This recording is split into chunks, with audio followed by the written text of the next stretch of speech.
Somewhere in the jungles of southern Mexico, Guatemala, and Belize, there are cities that no one built a road to. You can only reach them on foot, pushing through undergrowth, crossing rivers that have no bridges, following trails that disappear in the rain. And when you finally arrive, you find them standing exactly as they were left. Stone pyramids rising above the canopy, their steps worn smooth, their carvings still visible beneath centuries of moss. No one burned these cities. No invader tore them down. The people who built them simply stopped coming. One generation, then the next, then the one after that, fewer and fewer, until the plazas that had once held thousands fell silent, and the forest moved in around the edges, patient as it always is, and began the slow work of reclaiming what had once been taken from it. The Maya did not disappear. That is the first thing to understand. Their descendants still live across Central America, still speak languages their ancestors would recognize, still carry the memory of what was built here. But the civilization, the kings and the courts, the astronomers and the scribes, the great lowland cities that had stood for centuries, that did come to an end. Not in a single moment, not with a single cause, but over the course of more than 100 years, one city after another went quiet. Settle in. There is no need to hold on to every date or every dynasty name. Let the story move past you slowly, the way the jungle moves, not rushing, just present, just there. We are going to walk through the rise of the Maya, through their centuries of brilliance, and into the long silence of their ending.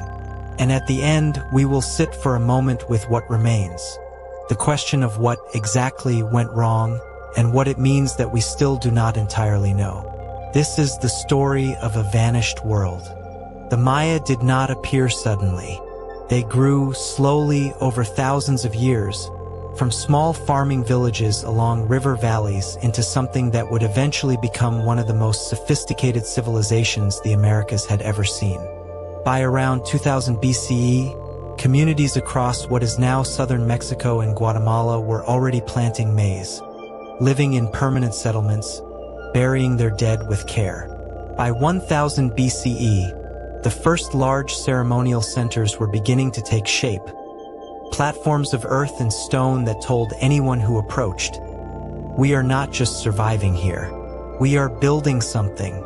The early Maya inherited and adapted from civilizations that came before them, including the Olmec, whose influence spread across Mesoamerica like water finding its level.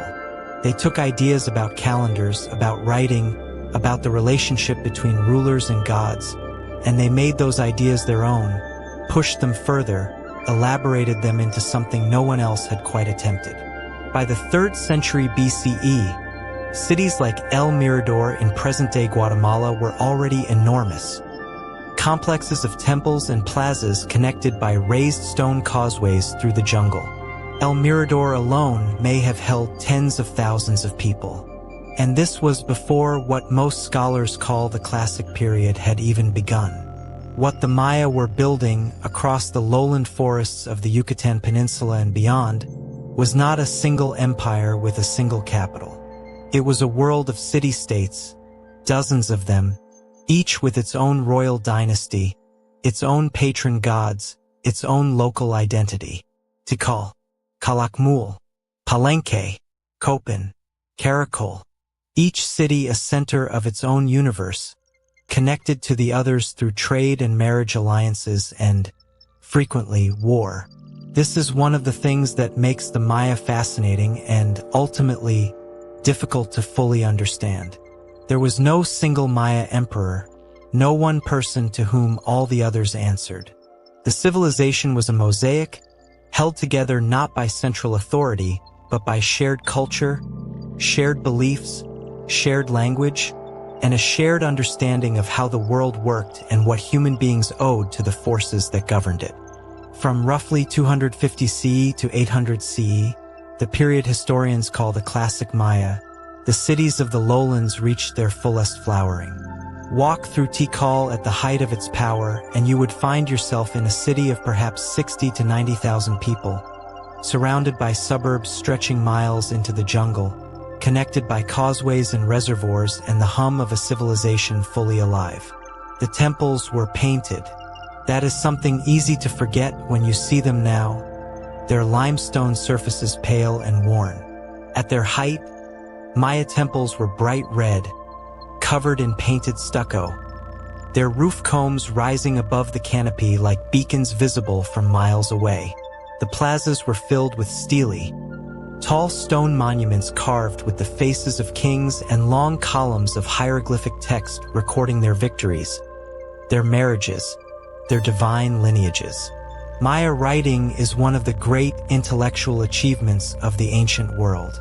It took scholars most of the 20th century to decipher it, and what they found when they did was not just lists of rulers and battle dates, but something closer to literature, poetry, mythology, history told from the inside. The Maya recorded their own story with a precision and richness that almost no other ancient civilization in the Americas matched. Their calendar was similarly remarkable. They did not use one calendar but several interlocking systems for tracking days, years, and vast cycles of cosmic time. They knew the length of the solar year to a degree of accuracy that rivals modern calculations. They tracked the movements of Venus, of Mars, of the stars, and they built their architecture to align with these movements, so that twice a year, the shadow of a serpent appears to descend the steps of the Great Pyramid at Chichen Itza, and the sun sets precisely along the axis of temples built for exactly that purpose. All of this required specialists, priests and astronomers and scribes who spent their lives in study, supported by a surrounding society of farmers and artisans and merchants and builders.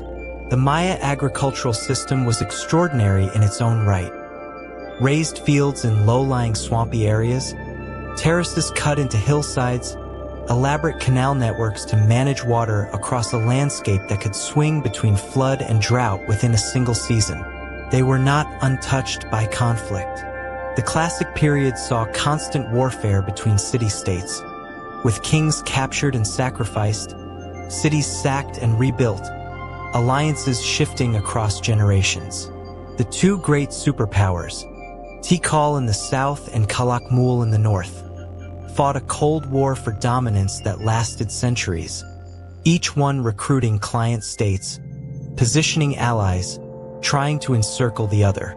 The details of this rivalry, recovered from carved monuments across the region, read like the politics of any great power competition across any era of human history.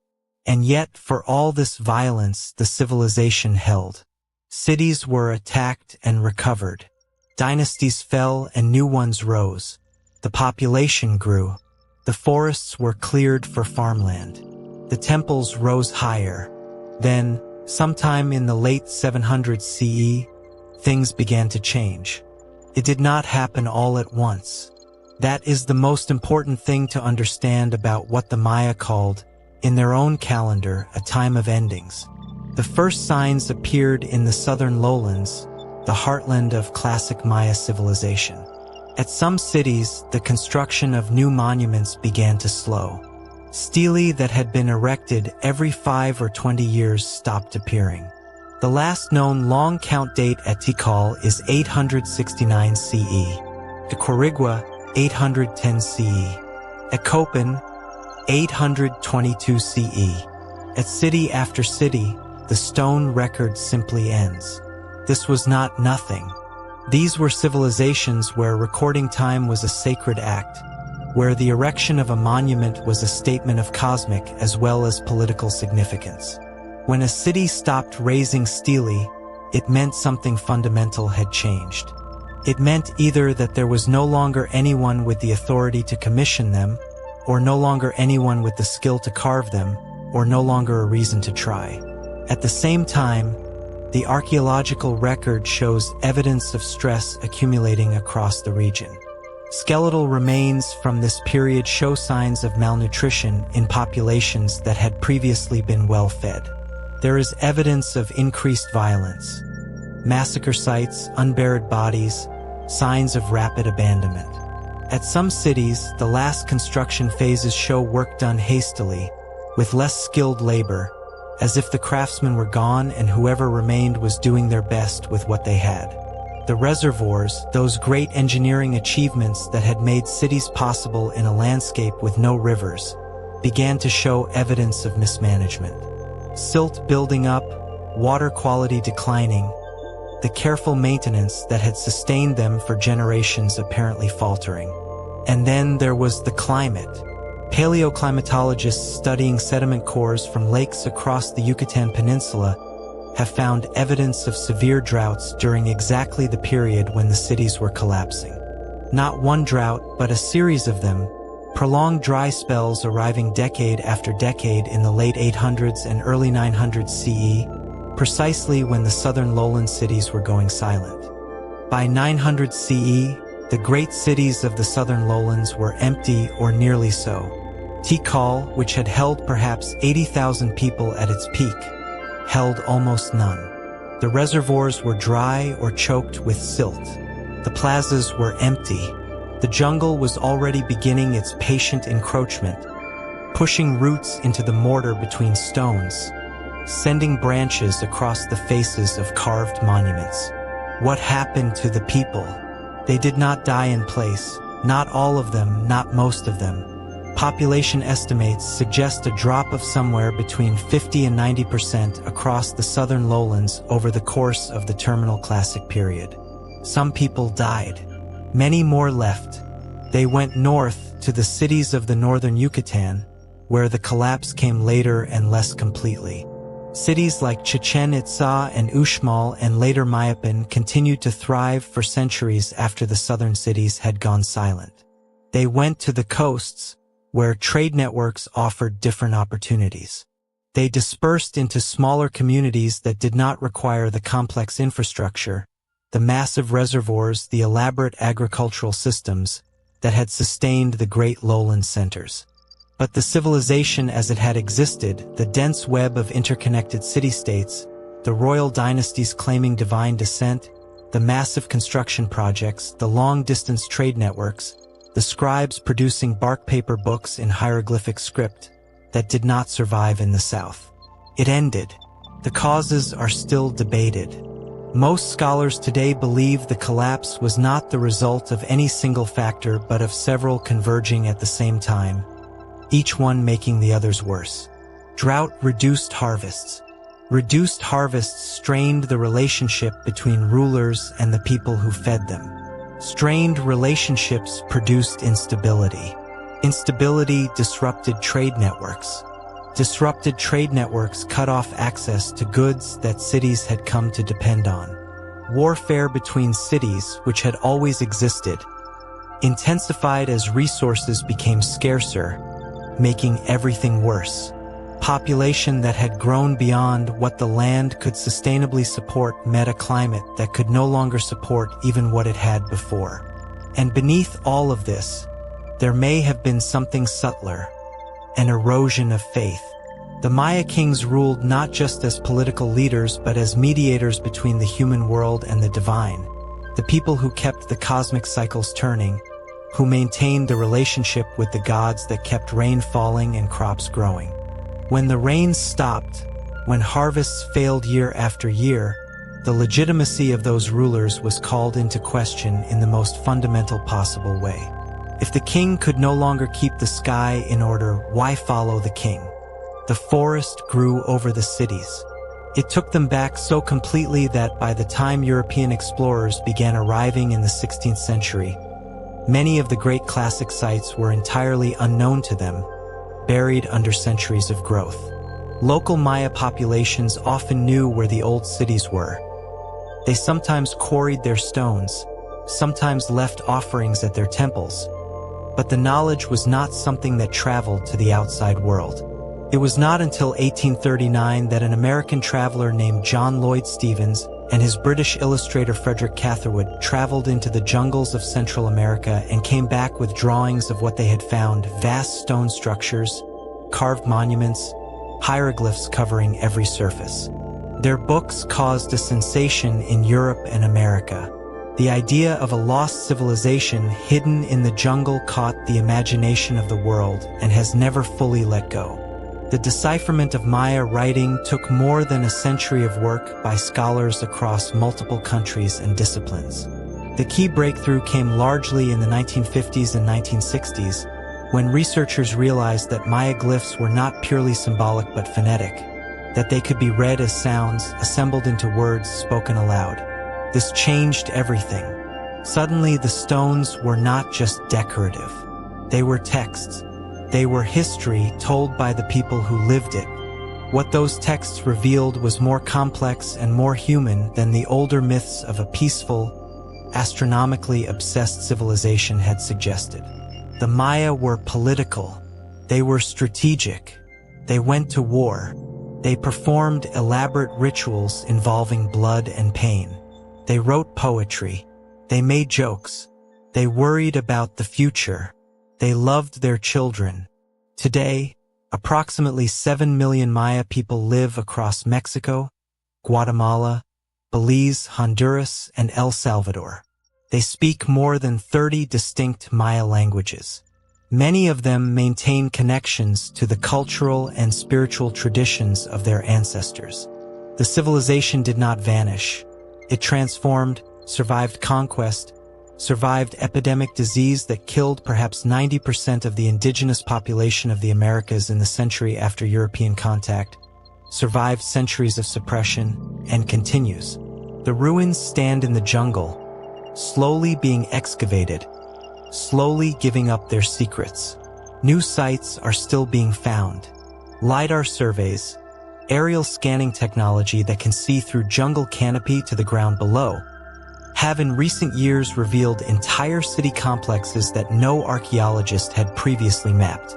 The world of the classic Maya was larger and more densely populated than anyone had guessed even 20 years ago. We are still learning what happened here. There is a particular quality to the light in these jungles in the early morning. It comes through the canopy in narrow shafts, catching the mist that rises from the ground after a night of humidity. The stones catch that light and hold it, the way old things hold light, not reflecting it back sharply, but absorbing it, letting it settle into the carved surfaces, illuminating the faces of kings who have been waiting here, patient, for 1,000 years. The question that always comes, standing in a place like this, is the one we can never fully answer. What was it like to be here when it was alive? To walk these plazas when they were crowded, to hear the sounds of a city, vendors, children, the deep rhythm of drums from the temple's summit, the smell of copal incense drifting across the stone. To live inside a civilization so thoroughly that you could not imagine it ending, any more than we can fully imagine ours ending. And yet it did end. Not because the Maya were primitive or careless or uniquely vulnerable to forces that more sophisticated peoples would have navigated, but because they were human, because they built something complex and beautiful and it depended on conditions, climatic, political, ecological, that could not hold forever. And when those conditions shifted, the complexity that had made them great became the thing that made the ending so total. What the jungle is doing to these ruins now is not destruction. It is more like digestion. The trees are taking the city apart slowly, carefully, incorporating it back into the system that produced the soil the Maya farmed, the wood they burned, the rain they prayed for. In a few thousand years, there may be very little left, or there may be everything. Roots holding the stones together, the forest and the city so intertwined that neither can exist without the other. That is not a sad thought, or it does not have to be. The Maya built something that lasted centuries, that reached across hundreds of miles of jungle and held millions of people inside a shared understanding of the world. That they did not last forever is not a failure. Nothing lasts forever.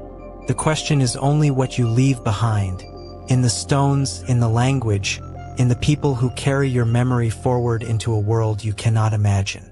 Let the jungle have its silence now. You have been walking a long time. The mist is rising from the ground, and somewhere above the canopy, the sun is climbing toward another day. Sleep well.